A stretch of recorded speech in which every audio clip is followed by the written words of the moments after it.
Hello, everybody, and welcome to the Tartar Zone on the Null Zone. I hope you're all doing very well. We're here to do the review of Dot and Bubble. Yes, interesting, indeed. I've had a lot of time to think about this episode and, the different opinions, but I suppose we should start off actually with the sad news. Rob has just put it up there. So yeah, William Russell recently, was it yesterday or was it today? I think it was yesterday. Passed away. Sadly, it's just a pity that he was. The last time we seen him was obviously in that Chibnall era, but it was done well. So I kind of can forgive Chibs. I think we said that at the time because the cameos were done very well. But I suppose as Doctor Who fans, it was a bit of a consolation that we also got to see him in Doctor Who one last time. Same with Bernard Cribbins, who also, as you know, passed away. It has been a nice few years for Doctor Who fans with some of these legends passing away. Of course, you had the usual fans, spitting hairs about whether he was the first companion or not. Someone was stupid enough to go and say like the first companion was his granddaughter and all of this sort of rubbish, and it started a bit of a thing. They just can't, you know what I mean? He's not just celebrate the fact that this guy was a huge part of Doctor Who's history and brought a lot of joy to a lot of people. That's what we should be remembering them for. So next week at some stage, I might do a classic watch along that we haven't done in a long time. And of course, it will be a Hartnell episode or story, of course, because obviously William will be in that one. So our thoughts and prayers are with his family and friends at this sad time. I sent the email to Matt, so he'll be here in a minute. I just jumped on 5 minutes early because you know me, the computer was starting to glitch as well, so I'm hoping I'm coming across okay. I don't want to chance the camera just in case, but there you go. So yeah, Doctor Who legend. And we will obviously celebrate him on this channel, as I said, because it's only right. That's what we do as fans. But hold on, actually, I've just realised something. I just want to check Facebook real quick, because if I'm right in saying, hold on, just before I do, yeah, Matt is here, right? That's grand. So I'm just checking, because if I'm correct in saying, didn't PD say he mightn't be this week? So I just want to double check with him. I'll just tell him I sent him his email. He'll then respond to me then if he's not busy. But while I'm doing that, actually, we'll bring on our panelists, because I don't want to keep them waiting. Because as I said, we're not going to dwell on these reviews like we've done for the first half, because to be quite honest with you, I'm just kind of fed up now at this stage, but I'm still going to do the reviews because I'm still watching the bloody thing. But and I'm kind of justifying it to myself, but I'm not going to sit here and tell everybody not going to watch, and then I'm going to end up watching. Do you know what I mean? Because I think everybody is sick of that as well. People saying that watching, and we all end up watching. So I'm even sick of myself saying that. So I'm going to continue to watch, so I might as well review it, but I'm not going to spend all night on them. You know what I mean? It's just not. I'm just not. I don't know what it is. I just don't have excitement anymore. I hear another beep, so that's PD there. No, yeah, it is. So the whole panel's here, right? Let's bring them on. Sorry, everything is glitching here. As soon as I went into Facebook. Woo! Anyway, let's bring on our panel. And we'll start off with the one and only Queen Charlotte. Hello, everybody. And there she is, right there, coming in perfect. And we've got Cinnamon Toast Crunch. Hello. You Matt Shooty's in the episodes today, Matt. Well, I thought it's Sorry, Brendan. And he's got the old costume on, yeah.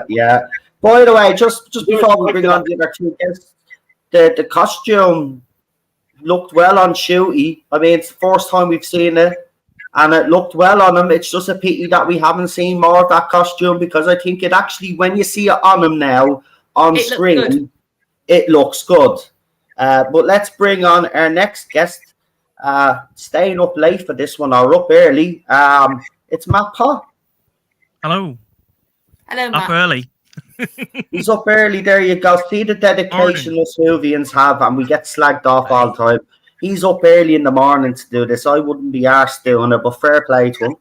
And of course, the panel wouldn't be complete without our Rolodex. I'm only messing, but he's more important than a Rolodex. He is our regular panelist and mod that looks after the chat. It's the one and only PD Rich. Was that supposed to be a comedy?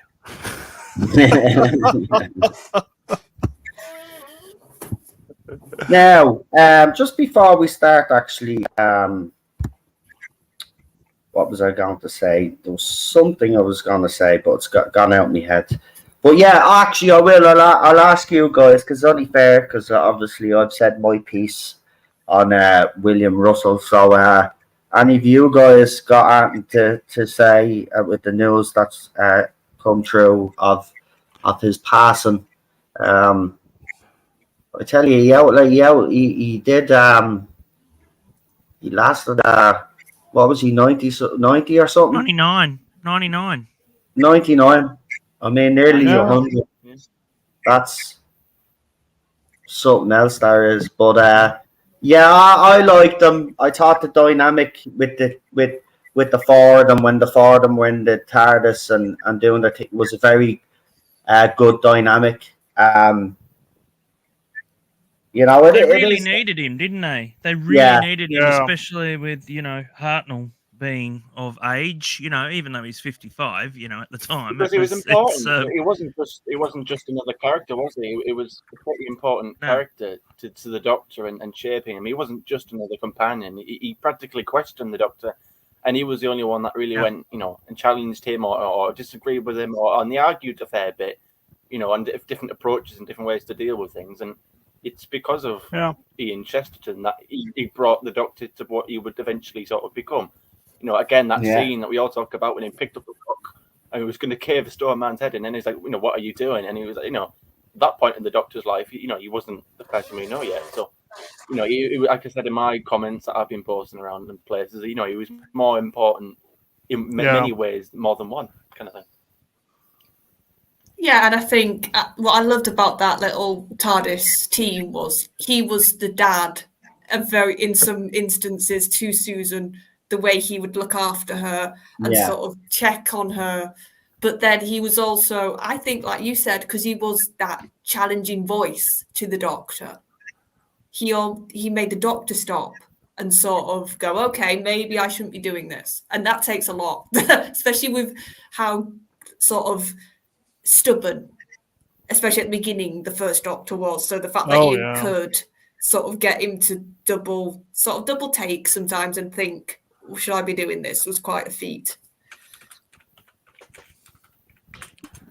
Yeah, it's, as I said, though, it's been a bit of a sad one with Doctor Who fandom over the last few years, but especially with the classic cast. But just before we get into Dot and Bubble review, Peter Davison, I just want to bring him up very quickly and briefly. I will do an actual video on this, but it seems that Peter Davison has come out to say, and I've seen it, he's been misquoted over the Jodie Whittaker comments, the female Doctor comments, and so he's backtracked basically.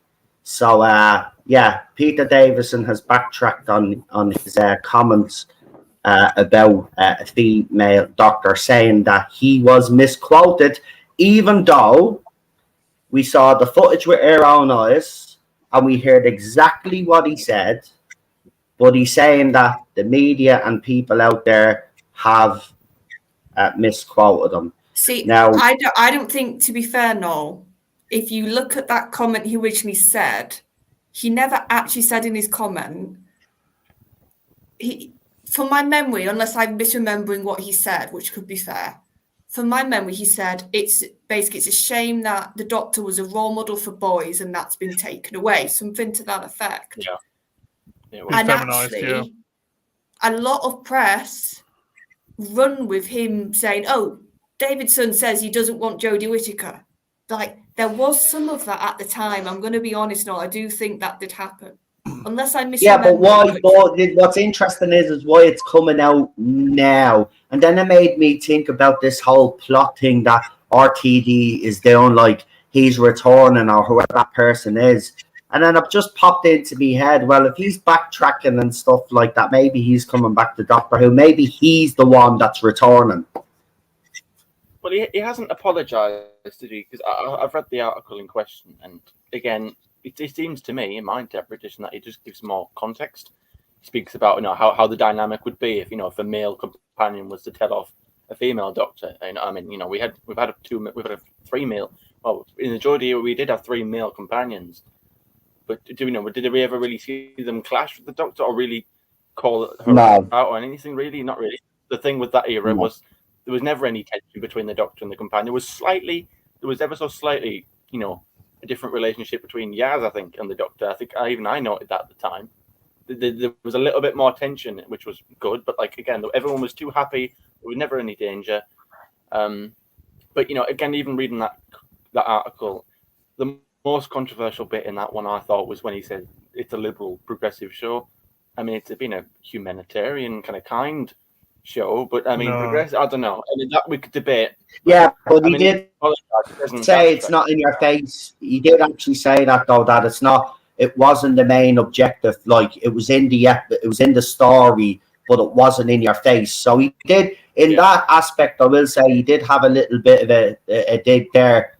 Probably the way Doctor Who's become way too political, but I just find it interesting that article came out. I just thought I'd highlight it. Obviously, we'll read the whole article and we will obviously then give our opinion on it. But let's get into this episode and this review. This was interesting, but again, for me, same problems. Good concepts here. But the delivery and the execution, very, very poor. Now, that's just my opinion. But I will ask you guys on the panel now what you thought of it. Obviously, we'll go into more detail. But I just see the same old issues here, Charlotte. What were your thoughts on Dot and Bubble? See, these bleeding titles and all are doing my head. Oh, it's a terrible title. After watching this, my main takeaway, and I didn't even feel this from Space Babies or Devil's Cord, the other two that Russell's written. This to me felt like the most he's using old ideas here. It's ideas that sci-fi and other media in the last 10 years have absolutely mined. This idea of social media, being in a bubble, literally being isolated, sort of using people and sort of the fakeness of people and how online breeds that. Like all of these ideas, if you would have done this episode 5-10 years ago, it would have felt a lot newer and fresh. Well, it's interesting that you bring that up. Just real briefly, it's actually interesting that you bring that up if this episode was done 5-6 years ago, because it's been revealed that Stephen Moffat was going to bring back RTD, and this was the episode that he proposed, but it never actually happened. So this is an old episode that RTD had written for the Moffat. I knew it. Captain Lazy again. Yeah, and like I said, Space Babies had multiple issues, but it didn't feel like used ideas to me. Devil's Court didn't feel like used ideas.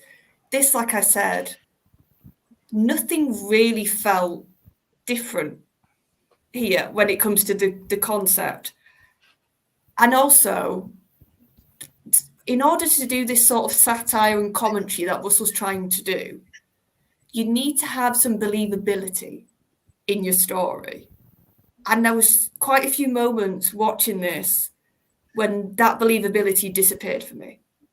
When it was like, okay, I get it. You've got the screens in front of you, for example, but you can still see through them. You can still hear. And you're telling me she completely didn't hear somebody, like, how close to her get murdered and eaten by the Do you know what slugs? annoyed me as well? The whole thing that they couldn't walk without the dot. Oh, that was my next thing. That was my next thing. But no, this is my point. You're telling me that girl didn't hear multiple times everybody in that office get eaten by a slug. Like, they would have screamed. They would have made a lot of noise. So that's the point. Charlotte, I think the dot had to tell them to scream and make noise. That's how dumb they were. Anyway, carry on. I know. Oh yeah, and that's the point. For some of this, you could use that, but I'm sorry, human hear, even if they're thick, hearing a scream should have. And when she was, and the fact that it revealed it didn't happen once. There was about 3 or 4 other people in that room that she completely didn't know had been eaten. Yeah, and that's my point. It's like taking this idea Russell had of isolation to the extreme, so it got silly and unbelievable, and then the walking. And it made me think of just a better thing, which is Wally. Wally had a similar idea with how they all got fat and because they were on the motorized scooter things. So they couldn't walk because they literally were little tiny balls of like chub. There was nothing to them. So that made sense. Here, you're telling me a girl literally couldn't walk physically because she didn't have a voice telling her to go forward. Like, that's what I mean. In order for you to make your point, Russell, you need to make it believable. And there was quite a few instances when I was just like, okay, that's stupid. That makes no sense. So there was, and the fact that like literally people down the street could have somebody also get eaten about like that far away from them and not realize, like, that was my issue. It kept coming up about this sort of not noticing the world because that's the message. It's like, no, Russell, it needs to make sense.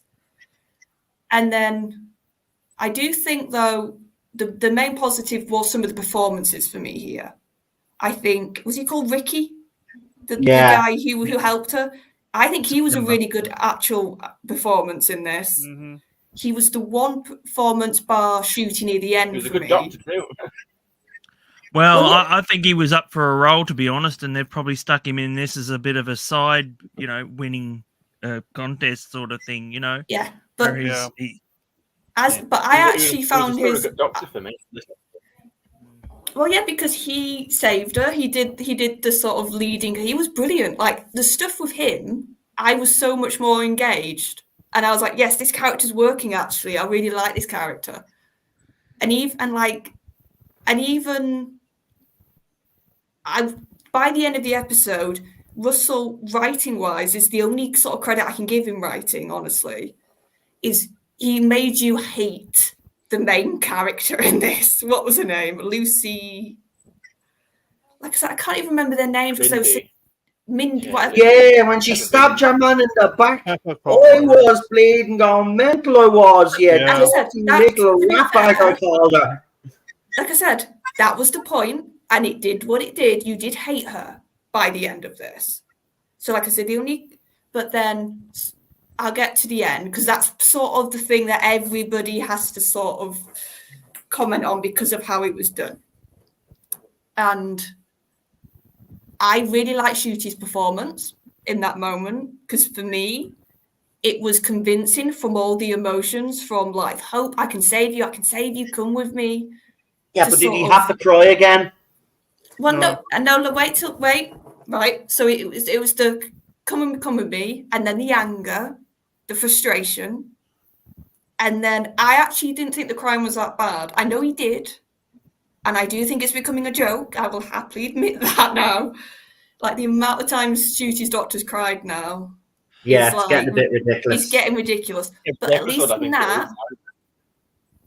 in that, it was a bit understated this time. And it wasn't like literally stood there with massive tears down his eyes for 5 minutes. So, but yeah, it to me, it was but I liked his performance because I bought all those emotions and they were welled from one to the other.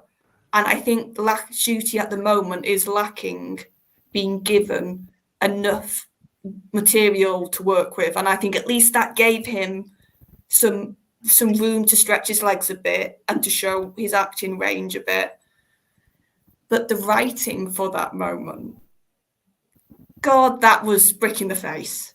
It was, even though it was never said, it was so brick in the face. Okay, it's because he's black. Okay, because that's your theme, Russell. That's your message for the week. And here's my problem. We've had an episode set in the 60s, and his race and his skin wasn't brought up once. Yeah. And now we've got one that looks like it's set in the future, this episode. It looks like it's sort of far future as well. It's not immediate future. And this is when you want to have your I'm not going to go with you, doctor moment. Once again, to me, it doesn't make sense. Why are you picking this story to do it, not in your historical that you've already had in the Devil's Court, where even just one passing remark would have made sense, but nobody remarked in that episode. And I'll be intrigued now if in this Bridgerton coming up, it gets brought up again, if it gets brought up, because then Russell's would have had 2 historicals where it would have made logical sense for there to be an issue here. Yeah. It won't. And he's not done it. We'll see about this Bridgerton one, but if he just does it for this, for me, you've taken something that this doctor was always going to face. It was always going to make sense that there was going to be a time when this doctor was going to have to face that certain people racism. Yeah, I'm not denying that, and it would have actually been a bit stupid if Russell hadn't have done it at some point this series. Well, it's the way he's doing it and the context, isn't it? It's not being done. It's not being done, in my opinion. It's not being done respectfully. It's like and this is or subtly. It wasn't subtle. Like I said, it was so in your face. In your face. Yeah. And like I said, once again about believability here. You're telling me a girl can look at a guy who's just saved her, who's just stopped her from getting eaten when she was pretty useless. She couldn't even walk, it got established, without somebody telling her how to. And she's going to treat him like dirt. Yeah. And scowl at him and say stuff like her friends, we'll be contaminated if we go with you. All of that doesn't matter because of his colour, even though he saved her. That would make sense if this episode was set in the medieval times. Yeah. Or any time when actually to be that hateful would have outweighed anything. But to be set in this utopia, sort of everything's lovely, everything's pastel, everything's futuristic. For me, it's like, Russell, you've a moment that should have actually hit hard for the right reasons. Like you said, you've wasted because it doesn't make sense in the setting.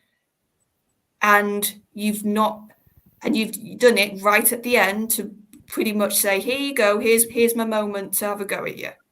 So, yeah, I agree with you. A lot of writing issues again.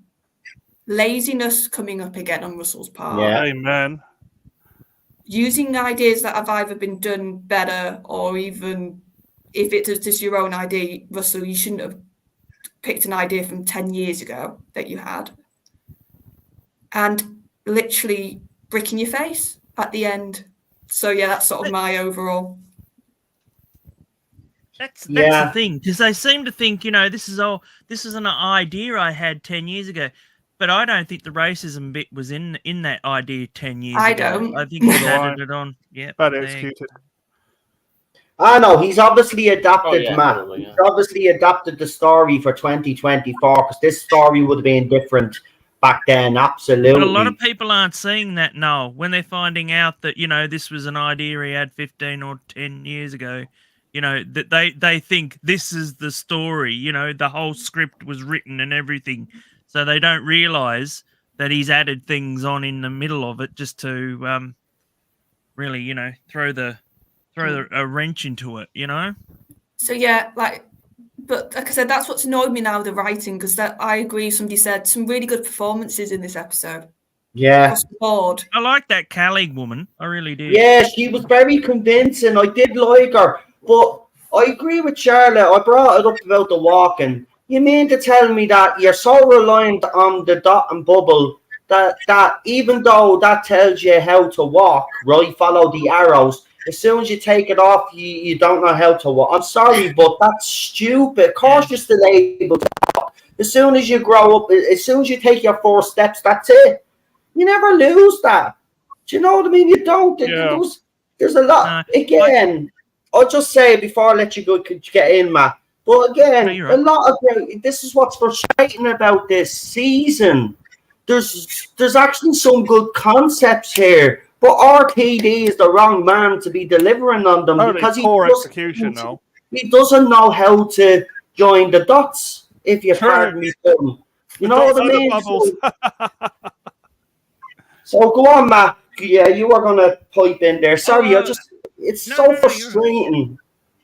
I literally I kind of saw that because a couple of days ago I was watching a couple walking along the road holding hands, and they were both looking at their phones while holding hands.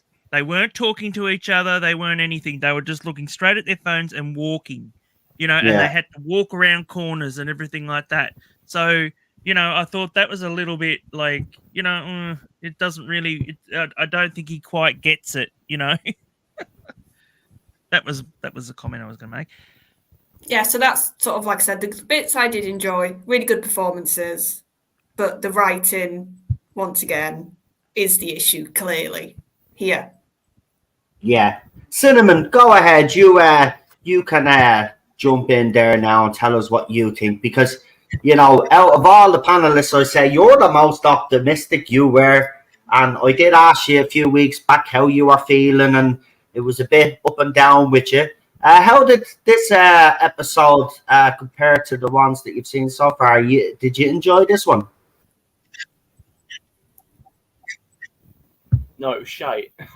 Which is really weird for me to say. I feel like I'm in enemy territory. I've never. It's weird. I feel like I've wow. Into a different universe. Welcome to the club. I've been really what's come so far, and now that I was left walking away from it and thinking, okay, so that happened. Didn't like that. Again, this is weird for me.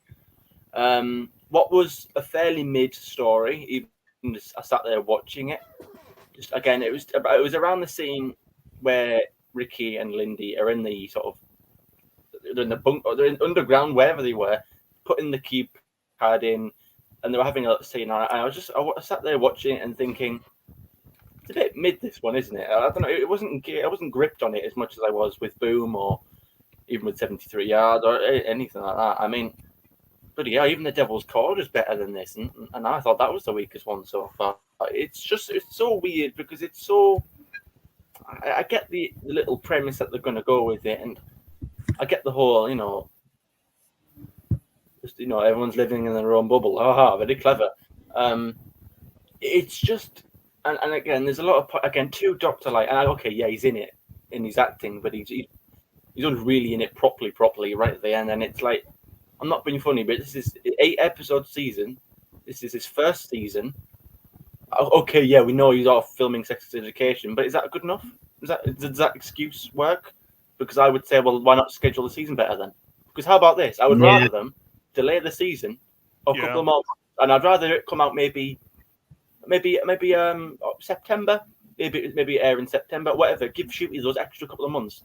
I would rather wait a little bit longer and have him for the full 8 episodes than have it a bit earlier than him not being in the 2 of them not that much. Because again, people say, "Oh, yeah, he was off filming sex education." That doesn't really wash with me. It's not a good enough excuse. You schedule it better then. If he's busy, then wait. And I think that's what they should have done. But I imagine hopefully for the next season he probably should be in it for all of it. But it will be, won't he? Probably. But it's just a weird story. And again, it's really weird for me to sort of be critical of it because, again, for a lot of this season, I have liked the majority of it quite a lot. And this is the one where I was, again, even just like I said, halfway through, I thought this is fairly mid, and then it just sort of derailed and got worse right at the end. This episode tries so desperately to be Black Mirror, but it fails because there's so many contradictions. Because the main character was not likable. Because the whole plot of it kind of revolves around you liking her. That's the whole big twist at the end. Oh my God, isn't she a terrible person? Oh, she killed someone effectively to save her own life. She got somebody killed. Oh, and she's a racist. So it's supposed to come at you as some sort of shock.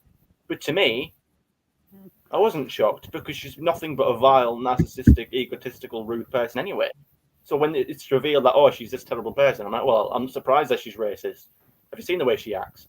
It's weird because, again, Russell, when he sits there in the Unleashed and he talks about, oh, how long did it take you to notice that there was no other black people in the episode, bar Shooty? And how long did it take you to notice? 10, 15 minutes, 20 minutes? We noticed in the trailer, Russell. We noticed in the trailer. Actually, I've got to make a confession. I didn't notice that. And he said, I didn't notice because, again, he sits there in the Unleashed and he sits there and he says, I know. If you didn't notice, if you watched it the entire episode and you notice. And my point was, I didn't notice it because that's not what I look for. I was watching the episode because it's an episode of Doctor Who. I'm trying to watch the story. I'm not sitting there looking. Oh, because he's sort of a little bit. He's not too confrontational about it. But it's a weird point he makes because he's like, "Oh, why didn't you notice?" I didn't notice. I'm trying to watch Doctor Who, mate. I'm not sitting there thinking, "Oh, isn't it funny? How many black people are going to be in this episode?" I mean, it's not. I'm a colorblind person. I don't look for that sort of thing. I'll treat you on who you are. That's how it should be. Although it's problematic now because you have to acknowledge. See, I did notice. Again, it's just silly because I thought after them, throwing it all down our throats for the last, several years, that all of a sudden it's like, this is odd. What's going on here? That's not. I mean, again, if you noticed it, you noticed it, but that's not possible, especially for a Disney show. Or BBC. Yeah, and it's the script. Again, when we talked about, is this a 10-year-old story effectively? Because it was a concept story that was going to be for Matt's first season. It's going to be, is this going to be back in 2010? They've obviously the whole season's full of concept stories. Yeah, just the little lines like, "Oh, my clothes are all synthetically sustained," and again, stuff like that is probably a newer thing that's been put in there. Honest to God, the only thing I liked about this episode was Ricky September. I thought he was good because they play it off well because he's supposed to be this he's this amazing little character. I mean, I can imagine Russell was writing with one hand there. He's supposed to be this perfect little character. This is a social media influencer, and a lot of the time these social media influencers are often portrayed as quite toxic people. But I actually quite liked how. Okay, yeah, he's got all these followers, and yeah, he's loved by everyone, and everyone thinks he's perfect. When really, he's just a normal bloke, and he even says that. So that, yeah, I'm not this perfect little person that everyone thinks I am. And I did like that.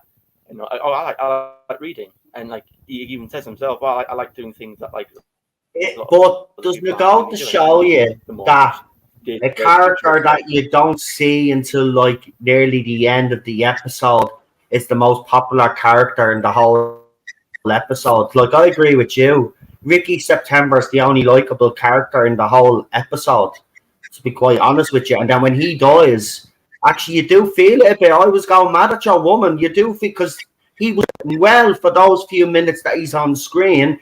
He's written well. But again, you're right about your woman. The telltale signs are there right at the beginning of the episode when Shooty pops up on screen and she dismisses him straight away. People should have known right there and then that she was a bit of a bitch. Let's be honest.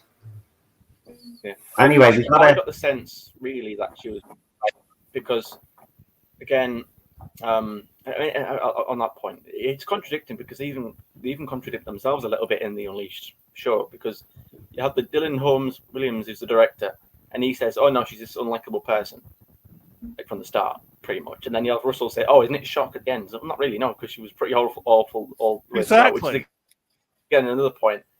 I don't think it worked.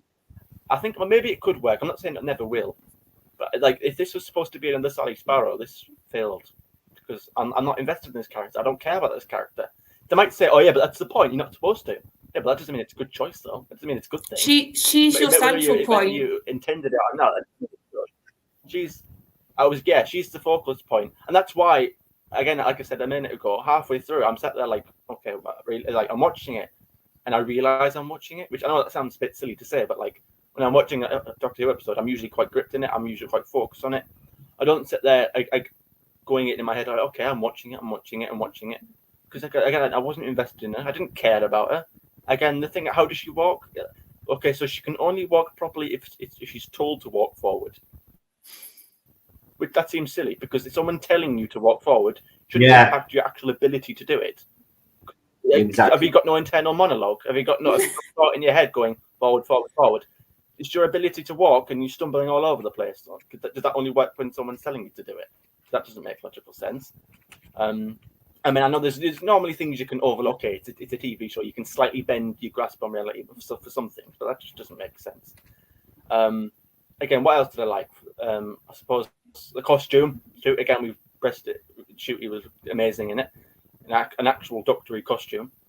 I did like the scene with him at the end. I thought he acted it very well. This must be the scene that they were all talking about. They were banging on about. I thought that was a good Doctor moment. I get some people don't like it. But I did like the fact that even though she did abuse him, he still wanted to help. He even said, "I don't care." Yeah, and that's the Doctor trait. That's what I loved about it. That seemed to me like a good Doctor moment, even though you are the way you are, and like no one would blame him if he just upped and left. Oh, that's what you think, is it? All right, then suit yourself. I'll piss off then. You didn't do that. He still offered. They took the choice out of his hands. So again, I like that part. But again, the whole race bit, it was just sort of thrown in at the end, and like I said, it relies on you. I feel like the story relies on you actually liking the woman for it to pay off, and I never liked her throughout, so it doesn't really surprise me. I feel like it doesn't really work, and that's the baseline point of it, because again, you're following this character around who's extremely unlikable. Again, nothing like Sally Sparrow. Again, they're trying to. I mean, they talk about it on Unleashed, so they're even aware of it themselves. I think the actress did a good job portraying her because she is unlikable, and that's the whole point. But like again, just because it's intended or because they want it to be that way, doesn't mean it's good. Because again, she's a good enough actress. I would say she would have made a great companion. Yeah, I was thinking the same thing. Yeah, I actually thought that would have worked. That would have been a better dynamic, to be honest. It's just a weird one for me, because again, and I was actually annoyed that I didn't like it, because I thought, well, I was looking forward to this episode more than I was 73 yards. I'm not going to blame Charlotte, but as soon as she said that this might be another Dr. Light one, it all just came crashing down from then on. Two episodes without him really in it as the focus point. I mean, again, he was in it, but he wasn't. Again, if you just sat down talking on a screen, it's just not quite the same. But yeah, I was disappointed that I actually didn't like it, because I wanted to, and it looked quite like an interesting one. And again, on the race thing, I agree with Charlotte. If you're going to mention it, I would have thought it would have been, because I get it was bound to be mentioned at some point, probably. But if it was going to be mentioned, then why not do it in the 60s one or in the next one, which I would have thought would make more contextual sense? Because again, another point, if these perfect people are all the Gen Z, and they're like, oh, well, we're perfect because we wear sustainably, sourced clothes and wear this and we do everything right, why would they be racist then? Because if these perfect people that Gen Z are trying to be, that he's trying to portray in the episode. Oh, we're ethically sourced this, or don't say that, that's offensive. Oh, but they'll be racist. Again, that doesn't quite work. So I would have thought, if anything, it would make more sense in the next episode, where, again, it's a Regency party. But the thing is, with the elites, I'd imagine maybe some wealthy person would be like, "Oh, what are you doing here?" kind of thing, or "You shouldn't belong here." The whole point of the episode, though, is that they're white. That's the whole point. It's not because they wouldn't do that and they're not Gen Z. To Russell, it's because they're white. And he's got this fascination with white supremacy, doesn't he? That's another point, because in this episode, it to me it kind of felt like he was taking the piss out of Gen Z, which I'm here for as a Gen Z person myself. It's like, hang on, this is the audience you're trying to pander to, but you're also taking the piss out of them. I mean, again, it's slightly conflicting there, isn't it?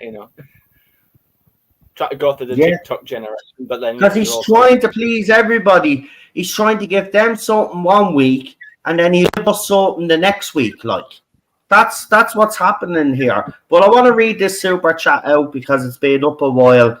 It's from Gorenstein Media, £10. The reason RTD did this story in the future and not a historical is because he wants us to believe, like he does, that multiracial societies are the norm and why nation states are the abbreviation. Interesting. Like I said, I'm going to be, like I said, we will see about the Bridgerton one if it gets brought up. And if it does, at least he's done it in a historical. But all I'm saying is, if it doesn't, what on earth are you playing at, basically? Yeah, Matt, do you want to add anything else to what did you like about this episode and what did you hate? Oh, what did I like? Well, I like that Callie.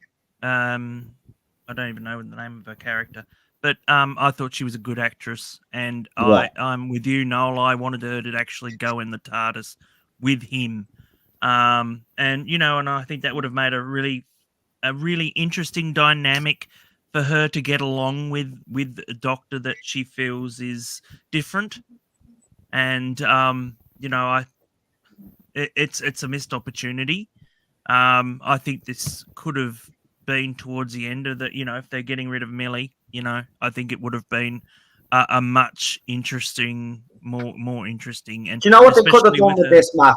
It's a missed opportunity because he's clearly a racist, right? So what you could have done is that you could have brought her in the TARDIS for, say, an episode, right?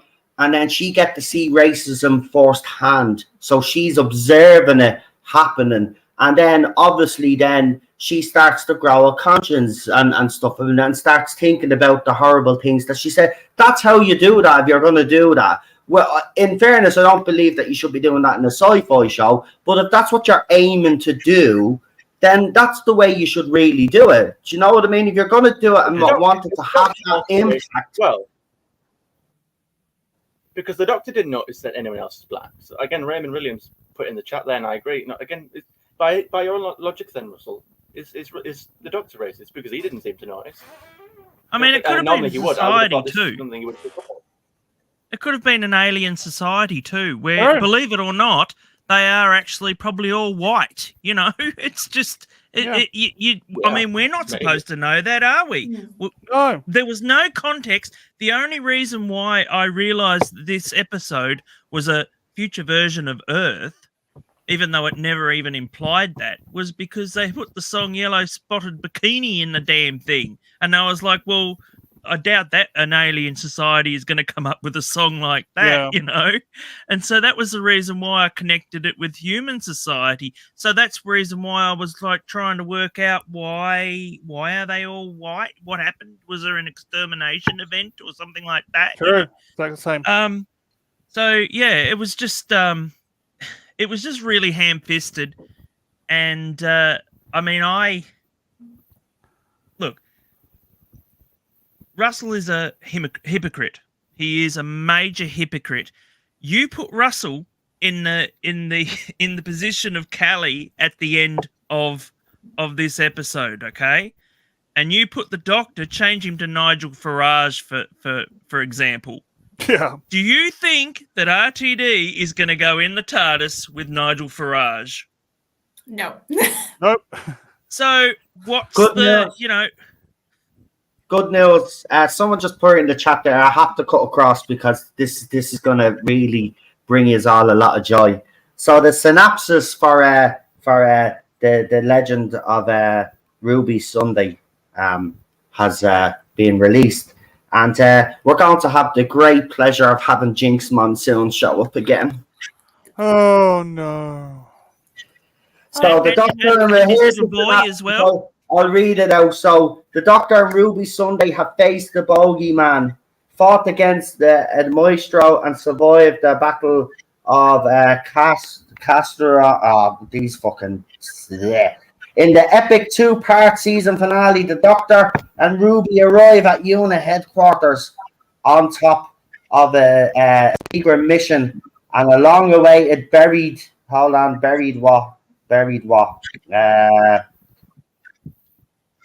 secret awaits. Screening. Oh yeah, by the way, just to let you know, right? So this is how stupid this is. So in the UK and in selected cinemas in the US, they're going to be showing this an hour before it actually drops on BBC iPlayer. So they're going to get to see the 2 parts. So while they're on the second part, the first part will drop for all of us. What you call it, 11 o'clock at night time, it's being shown in the cinemas, which I think is absolutely ridiculous. Who's going to go to the cinema at 11 o'clock? But apparently people are. And then an hour later, then it drops for everybody else. Sorry, I did actually read that wrong. I thought I said Jinx. I think that's referencing. Yeah, so it's just referencing. So thanks be to Jesus. Anyway, though, so Ruby and the Doctor arrive at UNA. It'll be interesting to see how Kate Stewart reacts towards Ruby Sunday after the last time they met. I hope he actually explains all of that. But as RTD said about the whispering thing, what did the ghost whisper to the people to make them run away? Well, we'll never know because I'm not going to tell you. It's up to you to decide. She wouldn't remember anyway, Noel. She wouldn't remember anyway because it was an alternate timeline. Yeah. I was going to say, I don't know if you've seen Nicholas. Explained really. Why were the slugs there? We don't know. I mean, it's not. The bubble created them. So the dot and bubble machine created the slugs, but how? Yep. How? Like, because that's a point. Chicken and egg. Yeah. You're not meant to think about that. You're not meant to think that much. You're just meant to accept what Russell gives you. Spend less time focusing again, even on stuff like when Ricky's on the computer and he's checking the home world back home, and he sees, oh wow, these slugs were there too. Okay, so the home world's gone. Mummy and Daddy are all dead. So again, all this important stuff. It's a pissed off AI cinema. That's what it is about. They spend less time focusing on that. I mean, again, yeah. Say, oh well, the dots are revolting against the humans, and they create the slug somehow. That how is not explained. I mean, again, even in Space Babies, they at least explain how the snot creature was there and how it was created. So someone put in the chat earlier, in response to me saying that the story doesn't revolve around you liking this character. Well, clearly it does, because if you don't like this character, then the story falls flat because it's predictable, and the shock at the end that there are all these horrible people and all these spoiled, privileged brats doesn't work. It doesn't have the same impact. It doesn't work because I never liked them anyway. So it kind of does revolve around you liking the character, because if you don't like her, then you can see it coming from a mile off, and you don't really even care. I cared when Ricky died, but because he's the only likable character in it. That's why. So when his death actually happens, it has an impact. Whereas, as you said, I agree with you 100%. Like they should have made her nice. If they wanted to make the rest of them all feckin' idiots, go ahead. But you could tell early on that she was a bit, the way she was acting, they were all a bit selfish, but I don't know what point RTD was trying to make. Like, he's shilling to this generation, Gen Z, and then he slags them off, but then he doesn't. Do you know what I mean? He's giving mixed messages. Same with the Davros thing with the wheelchair. This man just doesn't know which way he's swinging, basically. You know, and it's getting very confusing now. Make up your mind, mate. You're either on one side or the other. In fairness, you shouldn't be on any sides when you're writing Doctor Who, unless you're going to give, you know, as I said, you're going to show both sides of an argument or whatever it is, a social fucking issue that you want to highlight. You know, Seth MacFarlane did that with the Orville and did it very well. And even though there was messaging in that, people weren't really screaming at him and saying, will you leave it out? Because he was, even though he did have his own personal beliefs, he did put both sides or whatever side of the argument that was. I mean, the episode with the baby changing gender, like he did that episode, but he showed both sides of the argument. Do you know what I mean? So, and everybody commended him for that, even though he supports trans rights and all of this other stuff. But he did show the other side, and he did it respectfully as well. He didn't make people out to be fucking bigots or anything like that. Do you know what I mean? But again, I would question whether that sort of stuff should be done within sci-fi anyway. You know what I mean? And I would say no, personally. You know, but this is what these showrunners do, and this is what RTD is doing. It's the execution of some of these ideas that's the most frustrating for me with this episode, because there is yes, I do agree with people on the panel that said it. They do feel like tired ideas. He was very clever at writing. You know, he could have made this fresh. He could have done something slightly different. You know, a lot of people have referenced Black Mirror. I mean, Black Mirror is top notch. This is like Lidl version of a Black Mirror episode. Do you know what I mean? Again, though, the quality is not good enough for me, and you know, I'm not even actually looking forward to. I'm dreading the next episode. I'm actually dreading the next episode. When I saw the trailer, I was like, man, I can't be arsed with this Bridgerton. It was really bad. Yeah. That's actually my least. Bridgerton, right? Cheryl watches Bridgerton, so she's going to love this episode, right? But I've never watched that show. I can't stop seeing clips. I'm not into these period drama, romance, fucking crap. Get the hell out of me window, right? Get out, right? Don't want to see that shit. And now I have to watch it now this week when I watch Doctor Who, and I have to sit there now and dreading all of this costume shite, and then I'll be dreading whatever RTD is going to do, because I'm telling you, man, there's going to be another fucking message somewhere, right? Because he just can't help himself. Every week is a new message, man. We get it. Yeah. Right? You don't like the world, you're angry at the world, but you know what? The rest of us are just getting on with it, so maybe you should take a leaf out of everybody else's book and fucking take a chill pill. Anyway, who else is to comment on this? PD, yeah. He's the only one who hasn't. Okay, do you want my opinion? Oh, absolutely. Absolutely. That was the most fucking hilarious thing I have seen in a long time. I was in freaking stitches for 40 minutes of that episode. Literally, it was like being back at university again with the vapid, two-dimensional little shit bags I had to go to uni with.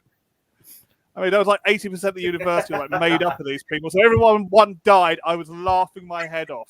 I couldn't even walk forward without the bubble. How stupid do you have to be? These things are backwards. And every time they died, I laughed, apart from Ricky, who I thought was actually a hero. But seriously, that's been the funniest episode. That's funny for all the wrong reasons. I was surprised he made Ricky, because Ricky was a white male. I'm surprised he made him a hero. Yeah, but that's the thing, though. There was no backstory telling us why they were a racist colony. Absolutely nothing. So how are we supposed to work out by the end it's all about racism if I just thought they were a bunch of vindictive, cliquey little shits? And on that, we don't notice that these are all black people because you've not given us anything to suspect that these are perfect. I mean, we see that they act like they're perfect, but we're not actually given anything to sort of like be suspicious of these people because they all act like, oh, isn't it all nicey? But we're not actually given anything to sort of be. Like, there's nothing. I don't sit there and I wasn't like as much as I dislike the woman, like I wasn't given anything. She's a great actor, that these are all like horrible people apart from her, but like I wasn't given anything to suspect that these are all actually racist. Yeah, because people. Because the problem is, you didn't see beyond the central character. Exactly. Because she was your vocal point. It was her you were following. So you didn't get to see her mates. You didn't get to see anybody except from Ricky. That's probably also why Ricky worked well. Because he was the only other character that got any sort of screen time set from her. So like you said, PD, if we would have known the colony, if we would have met some of these friends, we would have actually understood what Russell was. Well, we understood. Or they put hints of the racism, like on posters to the back or something. Yes. There was no hint. Do you remember when Russell used to use the news in the first series he did to sort of give you a taste of what the world was like in that point? Yeah. That's what he needed to do. The guy that was on in the next time trailer, there was a guy that was speaking and he was on the side of the two buildings and he said, "Oh, welcome to Fine Time." That bloke, I thought like he was going to be like the prime minister or like the leader of that little Connolly. Exactly. And I thought he would be like revealed. I thought he would be like the villain. I thought he would be the one that would be revealed as like the bringing the slugs in. Exactly. I thought he would be revealed as like, not maybe. I mean, even if they went with like, oh, he's a terrorist kind of thing, I thought he was going to be the villain. Yeah. I was kind of waiting for him to show up. That was how I interpreted it. I thought he was going to be the big bad, and I thought he was going to turn up and he was going to be the horrible people, or he was going to be in charge. And they never went that. It was an NPC. It was an extra. Yeah. And they never went in that direction. And I thought, I felt the colony was a bit weird. I thought they didn't want a doctor, and the reason Doctor and what's her name didn't get in. Oh, what's her name? Millie Gibson's character. Ruby, that's it. Ruby couldn't get in. It's because they weren't registered with the colony, so they couldn't get through the shields. The TARDIS was seen as an unknown ship. So they had to park outside. Yeah. It just felt like they just had to have security access to get in there because there were unknown life forms to this colony. That's all I felt. I didn't realize it was anything about racism. I mean, this is because then again, guys, I have a sci-fi mind, not an activist mind. So I can put this into a sci-fi context, like someone writing this goddamn show for an episode that was written that's why I didn't 10 years ago. Exactly. And also, did you think PD the whole like you hinted, we only really got one bit of dialogue about the Dot and Bubble. Why? Because the doctor basically just said, "Oh, he's been listening to you guys. Sorry, it's been listening for you guys. Of course, it wants to kill you." That was it. That's it. To justify why this machine started to kill people. One little line of dialogue, you miss it.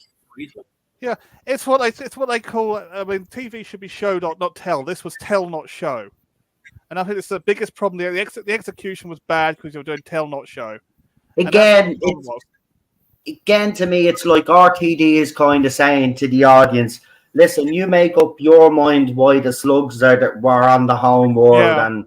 You know, why do you are blah, blah, blah. But I'm sorry, RTD, that's a cop-out. That's your job. Lazy writing. Exactly. You know what I mean? And if the slugs only went to the home world because everybody was racist, I mean, that would be an absolutely stupid reason. So, again, this whole concept, it just doesn't work, man. You can't... I'm sorry, but he needs to leave it out now. I mean, I know.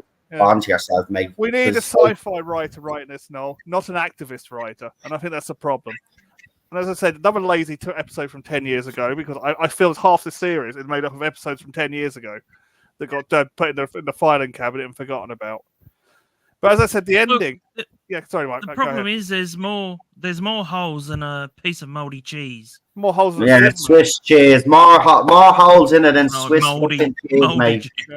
Yeah. More holes than colander, mate.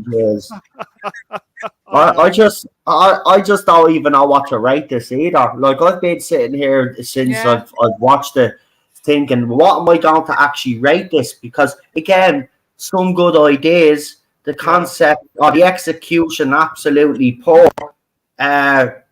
You know, can I just rate it because I like one character and the whole goddamn thing? And I do agree with Charlie. I will give Shuey his cred here.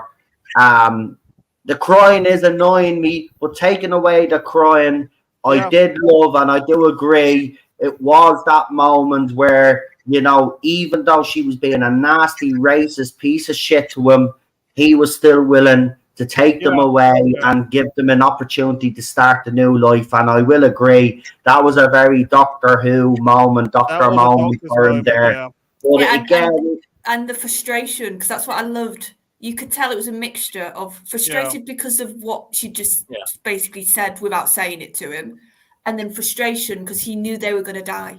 Yeah. Also, I think they missed out a good moment there. Ruby could have grabbed the doctor and just said, "You can't he win them all." To himself because he just got frustrated. He's laughing like nervously, angrily laughing. He doesn't know what way to put himself. He doesn't know how to even react to that. It's like it's almost to me.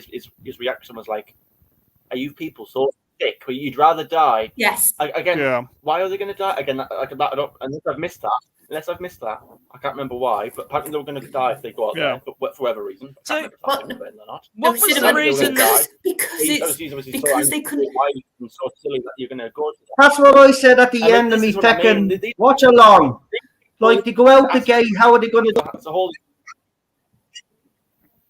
Yeah, I know. I mean, I'm literally thinking to myself, there should be an epilogue on this episode where they all get eaten by some kind of alien bear creature in the forest. What was the reason that they wouldn't go with Ruby? I was just wondering. What was the reason? What was the reason? Because Ruby said, "Don't worry about him. Come with me." But they still wouldn't. What was the reason why they wouldn't go with Ruby? Matt, maybe because she was associating herself with a black guy. Yeah. I'll say it out straight, this is why my channel probably gets it, because I'll say it out straight. It was probably because she was with a black guy, because unfortunately we do know in society that are racists out there and they don't like the idea of couples and different cultures mixing with each other and all of that stuff. So that's the point he was trying to make there. Again, it's so in your fucking face. Like, I know. But to me, no, it felt like they were just too cliquey. I don't want to hang around with you because you're a clique. There's a certain section of fans out there that are trying to sort of spin this episode. They're trying to sort of say that this is about us, apparently. They're trying to sort of take this and like put two and two together, a bit like Owen Jones. You just throw anything together and then you come up with something massive. They're trying to say that this is about us, and that people like Mr. TARDIS, and I'll say it because he said it himself. He thinks this episode and the ending was depicted at us. And he sits there in his little tweet and he says, "Oh, I wonder how they're going to react because he's actually talking about them." Well, screw you and everyone else who thinks like that. Because you're talking about Porky Pig. It's borderline. Do you know, I wouldn't even give him. Do you know what? I wouldn't be even giving him fresh air now. To be quite honest with you, do you know what? His takes are just so unbelievably dumb now at this stage that I'm actually done reacting to the Muppet. Do you know what I mean? If he's that stupid to think that's on him, there's a lot of projection from that man. I've been saying it for years. People are starting to wise up to him now anyway, even his own subscribers. So you know what I mean? Don't even give him the fresh air. Don't give him the fresh air anymore. He probably doing bleeding. He's still doing his videos on people and all. That's all he's worth. It was a few people. It was him. It was a few of the comments I saw on YouTube as well. And it was a little cluster of people who seemed to think that this episode was aimed at us. When we're not the racist ones. We've even said on this stream how much of an awful person that Lindy was. My point was that, well, I knew she was awful. Again, this little like misconception, this false narrative that this is like secretly, again, they've put two and two together. And this episode, I love how this episode targets a certain section of fandom. Well, I don't know what fandom you're talking about. Well, hold on. If that's all you're enjoying the episode for, though, then you're not a Doctor Who fan. If you're enjoying an episode because it targets people of a specific gender or age group, or you know what I mean, then you're just being spiteful. You're not actually watching it because you enjoy the stories. Exactly. I mean, it's meant for everybody, and the problem is, see, we have certain factions now. And we have to blame the showrunners for that. There's no other reason for it. There weren't any factions years and years ago. I think there was like 2, maybe, but I wasn't aware of them. I know that there's people that don't like the McGann movie, and I'm like, really? I never ever had a problem because it was Doctor Who. It was only in the last where they started changing the law. I'm getting a bit sick of being tired of the same brush. I mean, that again, I won't mention it again because I probably shouldn't anyway. But it's out there to me, he seems to think that everyone who's anywhere critical, well, you're all conservative. We're all conservatives. You can't be, you can't be in the middle or centrist. We're all put in one little box, And what these people don't realise is that the actual genuine racists out Yeah. they're in every faculty of society. It's not just a Who thing. Yeah. They're everywhere. They're in Star Wars, unfortunately. They're in every walk of life. But that's Yeah. a very It's all- genuinely very small minority. We've all sat here and said, "Oh yeah, that woman was horrible." We're not sat here agreeing with her and clapping her wrong, are we? I've said routinely how much I actually like Shu. He's actually getting really high. My top doctors actually. That'll probably baffle some people in the chat. But it's when they sort of put us all in one little box. Even though, again, I know, Cinnamon. He's going to be let down, though. See, he's shown potential now. He's shown potential now, but Shooty is going to be ultimately let down by RTD. Yeah. And we're going to be in another situation where he's probably going to be a well-liked doctor, maybe not as loved as Peter Capaldi, in my opinion. Peter had the same issue as well. He had stories that were not written well, but he did have some well-written stories and did have a time to shine. I don't think Shooty is going to get with RTD. I think RTD is already proven, and people have to put this into context here. He's done the 3 specials for the 60th anniversary, so-called 60th anniversary, right? We've had a Christmas special, and now we've had, 5 episodes of this season, right? I mean, can people honestly say that this show is actually going in the right direction? Because I would say it's not right now. And this is the thing, that's what's going to let Shooty ultimately down, is RTD. I've always said this, was being clear, I was actually happy with Shooty's casting. Now, since I've watched them, the crying has annoyed me. And I have to say he hasn't really won me over yet, which would mean that he's obviously were all of these episodes in, and I still haven't, fully taken to his doctor. But last week I did see that right at the end there, that scene alone, he does have the potential to go on to be one of the best doctors, but unfortunately, I think RTD is going to let him down badly, and we're going to have the same issue that we had with Peter Capaldi. We're going to be talking about in the fandom for years. Shooty was a good doctor, but he was just let down by bad writing. Yeah, exactly. Yeah, and the problem is, this is his first series. This is when a lot of people are going to sort of judge him Make or break as a doctor and what they think. Some fans will give him more, but majority will give him 1 series. And I think just like Peter Capaldi. And I think that's a very fair, because that's 8 episodes if you don't count the Giggle stuff or Ruby Road, so that's even more if you count those. I think that's a very fair sort of giving a go of a doctor.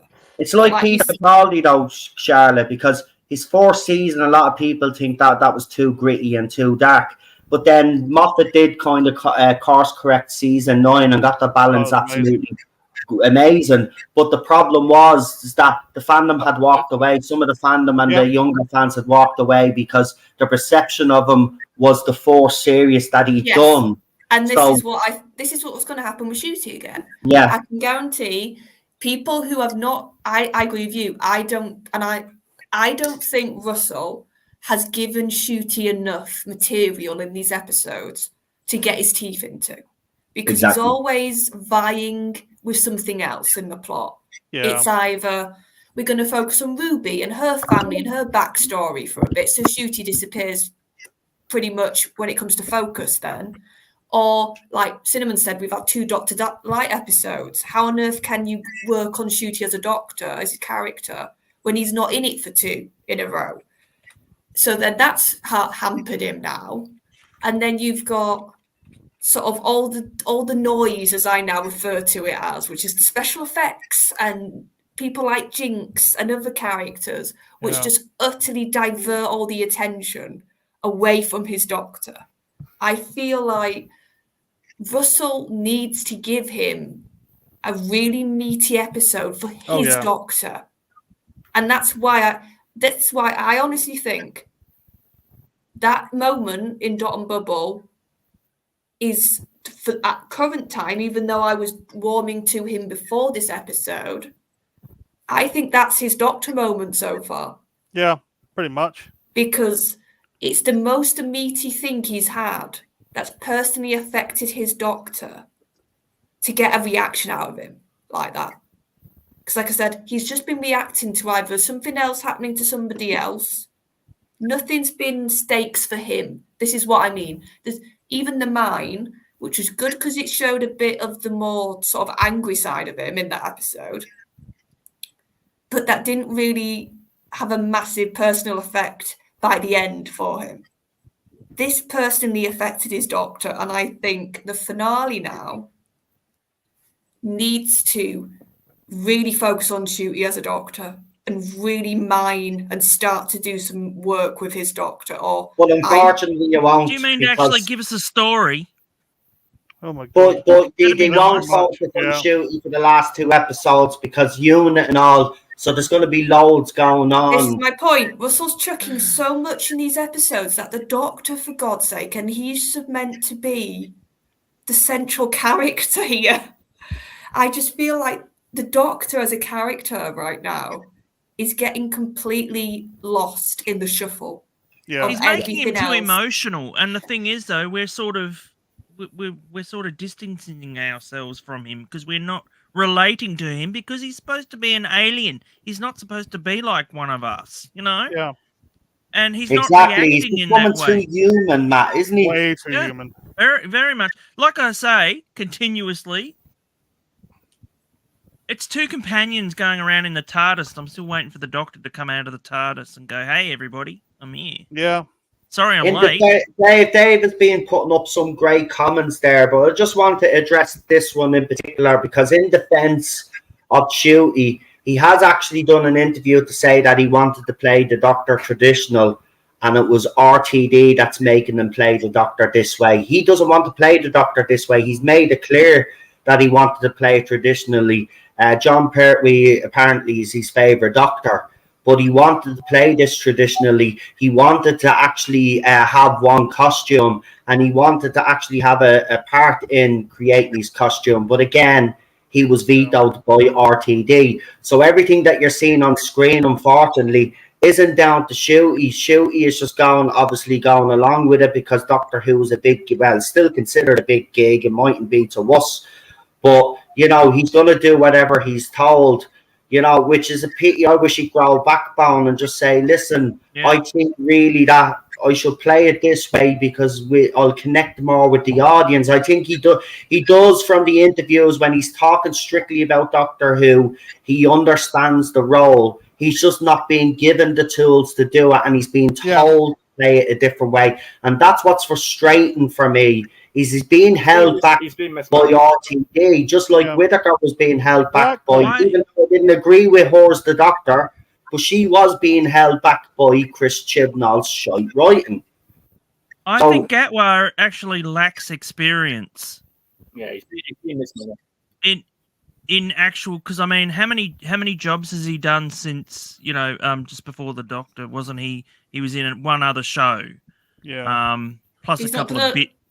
I don't think he's done a lot of TV. I think he's done like theatre and other roles before, but I don't think he's done a lot of TV. He's classically trained, just like the old Doctors were.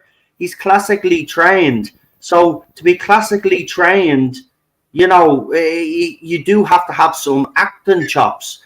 The problem is he's not being given the tools. He's not even being given the proper scripts, as everybody has said.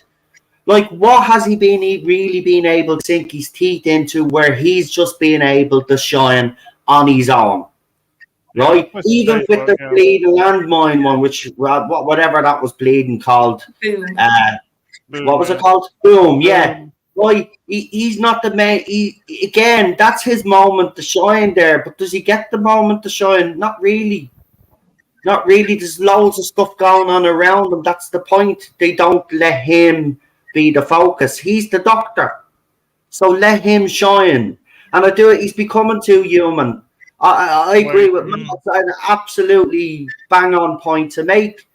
You know, this Doctor every week seems to become a more human. I call him the touchy-feely Doctor because that's all he wants to do. He wants to hug everybody and, you know, and wants to call them honey and babes and all that. And that literally, as soon as he says that, it throws me out of the episode.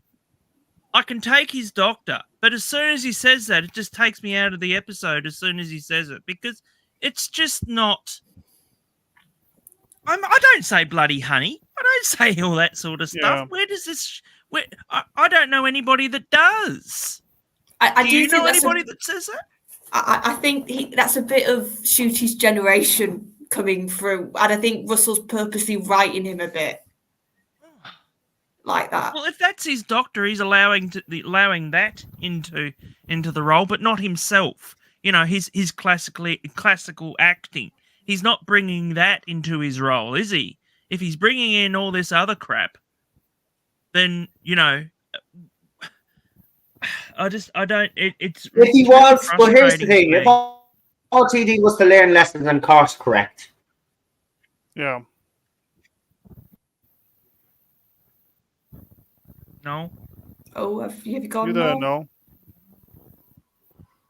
that's Anyway, Oh, right. We all seem to be glitching there. So yous went out as well, and I went out, and actually, TARDIS time in the chat did say that the sound went a bit as well. So yeah, we seem to be glitching here to bits. So I don't know what's going on. But look, the bottom line is, even if they course correct here, it's too late now, because everybody, as Charlotte has rightly said as well, you know, the perception is going to be his first season. That's how everybody will see Shooty's doctor. Whereas in the second season, if he gets more to do, or even these last few episodes, then no one's going to be there to see it. It's too late. Yeah. I mean, look, I'm still struggling to come up with a rating here, but I'm going to ask you for your ratings. But this is going to be interesting because I'm still struggling here. So if there's nobody struggling with their rating, whoever's on the panel there, just go first. I'm still going to see what yous give it first. Go ahead. Who wants to go first? I'll go first if you want. Go ahead, PD. This is going to be a surprise to everyone. I give it a 7 because it was good for all the wrong reasons. It's the funniest thing I've seen in ages from Doctor Who. I was pissing myself for 40 minutes. But that's the only reason. And that's the best thing about this episode, isn't it? It's only 40-minute runtime. And I was like, thank God, I don't have to sit through it for over 50 minutes. Yeah, but I was literally on the floor for this one, so there we go. Like all the others, I was like, yes, you ripper. I'll get through this, and yeah. Yeah, but I'm only giving it that because it was I found it hilarious for all the wrong reasons. There's Fantastic. Problems with it though. Fantastic, PD. Yeah, I mean, I suppose I wish I probably had been drunk for this one. I probably would have laughed all the way through it myself. But Matt, I'll ask you next because you're beside PD there. So, what's your rating for this episode? Well, I sort of go. I use Space Babies as the main bottom of what I think. So I think I gave that a 2 last time when I was on here. So and I gave Devil's Court a 3. So I'd say probably about 2.5. Wow, 2.5. Yeah. It's making me think. Cinnamon. 3. There's no substance. It's uninteresting. Might be a bit boring. You're gonna get, from season to season. Every season you're gonna have the good episode, and it just happened to be this one. So I don't think I've ever given anything lower than a 3. Actually, I don't think I've ever given anything lower than a 6. But yeah, 3 it is. Right, Queen Charlotte, it's you now. It's going to be very interesting to see what you give this, actually. 3.5, because there was some good acting, and I agree with you. There was some ideas that if they would have been used better and given some more focus, they could have made this a lot stronger. So yeah, I'll give this a 3.5. Right, so it's down to me. Wow. See, I like, obviously, the Wolf and the Storm just joined us in the chat there. Just for Ricky September. So this is how I'm going to do it this week. I'm going to give it a score because of him, and I'm going to give it a score because of what shoot he did at the end, because I did actually like that. Do I think he's going to go on? Even though I said, if he gets the writing, would he improve? I don't know. I'm not quite sure. If he plays it this way all the time, then no. But I did enjoy that at the end. I think he handled himself well. It was a doctory moment, and that's what I want to see more of. That's what he was brought in to do. But RTD seems to, forgotten that. So on that basis, I'm going to give it a 2 out of 10 for Ricky September and for Shooty's little bit at the end. But I'm telling you now, every week, I just get into the stage where, okay, the next episode is on. I just whatever. So listen, this is what I'm not doing them Fridays anymore. I will do the finale on the night because obviously it's the finale.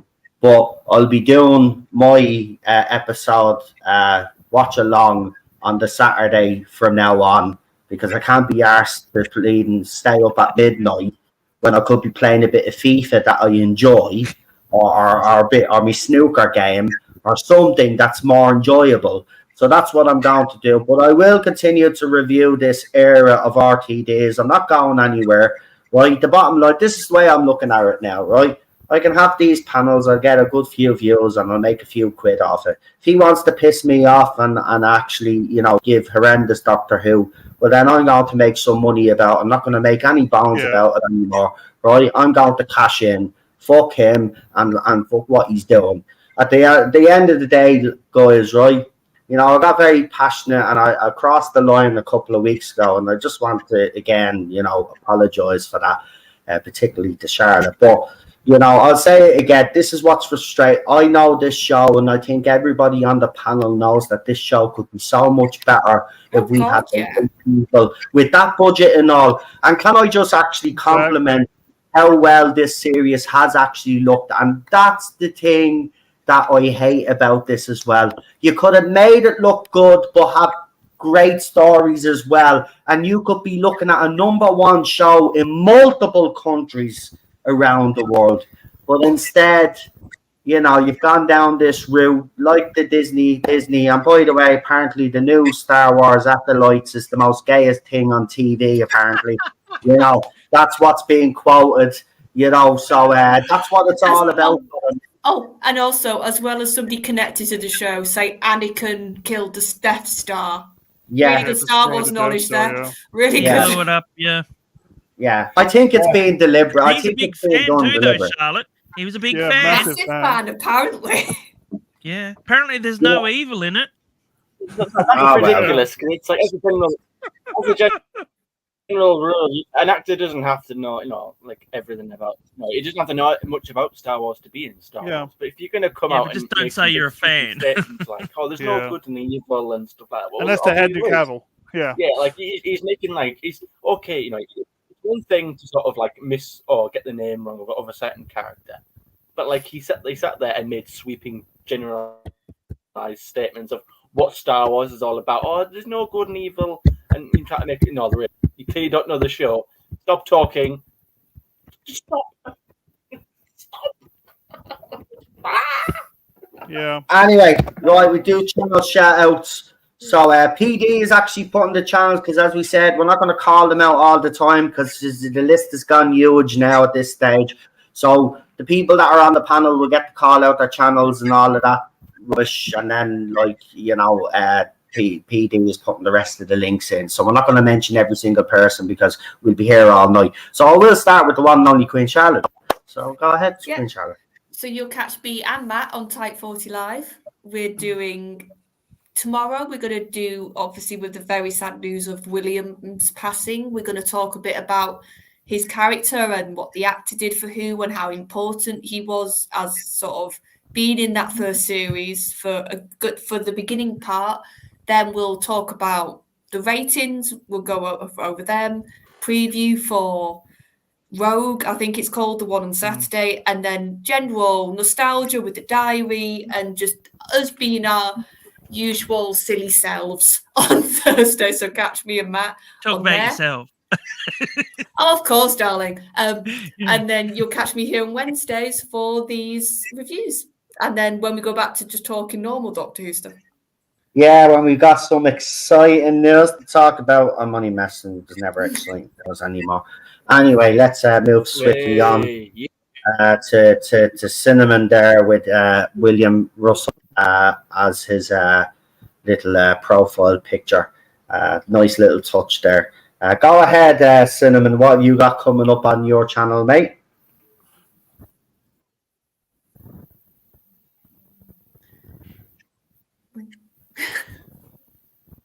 Oh, we lost Cinnamon. We've lost Cinnamon. He's talking, I think, but nothing's coming out. No, I'm here. It's just glitching in a little bit. I don't know. This is a funny stream. But yeah, if you can hear me, then I'll just say it now. Can now. Yeah, if you want to if you're interested in hearing anything a bit more from me, I'm planning on doing a video on 28 Days Later, actually, because obviously it was due to that having a sequel. So I'm yet to sort of plan that. So if you want to check that out, then you can watch my channel and under the same name, it's Cinnamon Toast Crunch, and then also under the same name over at X. God, that was a mouthful. Fantastic, and we'll hand you over to Matt. I have a resurrected my old channel, and I have the first video up, and I will have a second video up very shortly. It's at Matt Pot, and you can find me there. Fantastic. Now, PD, do you want to mention one or two channels there? I'm not got the whole lot. Well, he does. Oh, what the fuck is that? Oh my god! What? I've only noticed that now. Holy shit! I'll change it back in a minute. Hold on. This is too funny not to do this. So hang on. Don't panic, folks. Go full screen on me. Oh, well. You could normally catch me on Rabbi's channel, but I'm away with some theatre. I'm with my theatre friends, so you won't catch me there for next week. But I'm glad. I'm just upset you didn't like the episode, though. Oh, I don't know why I didn't like this episode. It was my best writing. We should have put it in, but that horrible Stephen Moffat took it out. Oh, I'm going to go back to my house and sulk now. There you go.